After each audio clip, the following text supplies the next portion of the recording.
Hello, I'm Philip Muggleston, and in this series of videos we're covering the predictive capabilities native to SAP HANA. In this video we're going to look at multiple exponential regression, also known as multivariate exponential regression.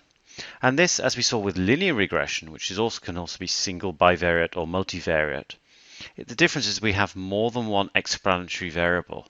So for example, as well as income, we might have the loyalty factor. We might also have the more recent spend, so new spend.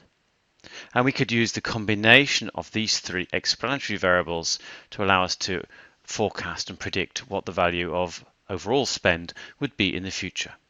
So again, working with exponential curve, the curve would look something a little bit like this. And what we would do, as always, is we would take our combined value of income, the value of loyalty and new spend, and we would take that combination, put it up to the curve, and then mark off. Now, obviously, I'm showing that in 2 dimensions to show how we can identify spend.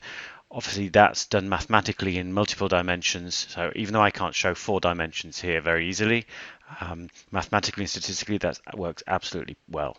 So let's have a look at the code. So here we are in HANA Studio. We can see the code for the multiple exponential regression. The first step, as always, is to create a model. So we need to call the wrapper generator with the right settings. We've already explained this a number of times, so I won't go into detail, but we're still using exponential regression, so we call exp regression as the name of the algorithm. The real difference here is simply that we've got as our input data more than one explanatory variable. In fact, we've got 3 in this case. So we've got 3 different explanatory variables and 1 dependent variable of life spend. So if we're to also look further down the code, we'll see there's one further change we've made. In the parameter table, we need to specify the variable num parameter to have a value of 3. And that's because we've got 3 explanatory variables. So in fact, multiple regression, you can do it with 2 or in fact any number of different explanatory variables. It's completely up to you. Everything else is basically the same. We've seen it already. So I'm just going to go ahead and run the code. So we create the procedure and it's built the model.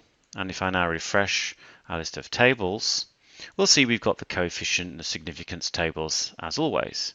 So let's just have a quick look at the coefficient table. What we can see that's different here compared with the single exponential regression. So we've actually got 3 different coefficients to apply. And the reason for that, those 3 here, is that we have 1 for each explanatory variable. So effectively that's the equation that the predictive algorithm is going to use when it wants to forecast or predict future values. So we have the standard coefficient and then we have a specific coefficient for each one of our 3 explanatory variables. And if we were to look, for example, in the PMML, we would see that explained in a very similar way.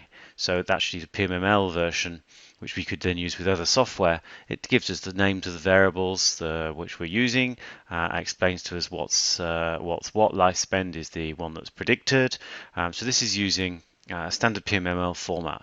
And we've got our R squared value, we've got our F value, and we've got here we have the actual parts of the equation which we were showing from the coefficients table. You can see that income, for example, is 0.11. So PMML also encapsulates the model that we've created. So now we've run that, we've created our model, what we might want to do is start to predict some values. So we can easily do that. It's just like we already did. Again, we're going to use forecast with and EXPR for exponential regression.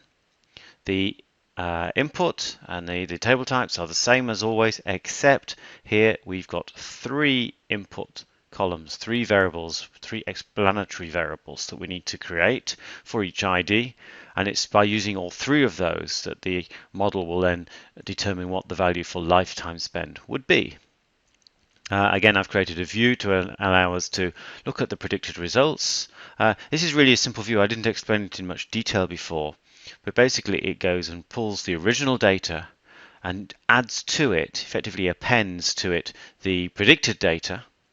And not only the predicted value for lifetime spend, but also the input we put to the predictive algorithm, which has the explanatory variable values for the 2 rows we created. So basically it's taking 3 tables, putting it all together to make it a little easier for us to analyze afterwards.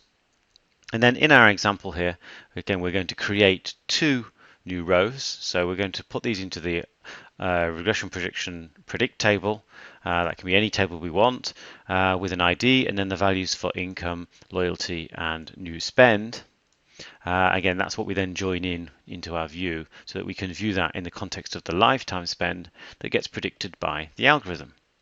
So let's go ahead and run that. Let's run our prediction, and that runs pretty fast. And now let's just refresh our view so we can now interpret the results that we've got. So what we can see, we now have 152 rows in our output view.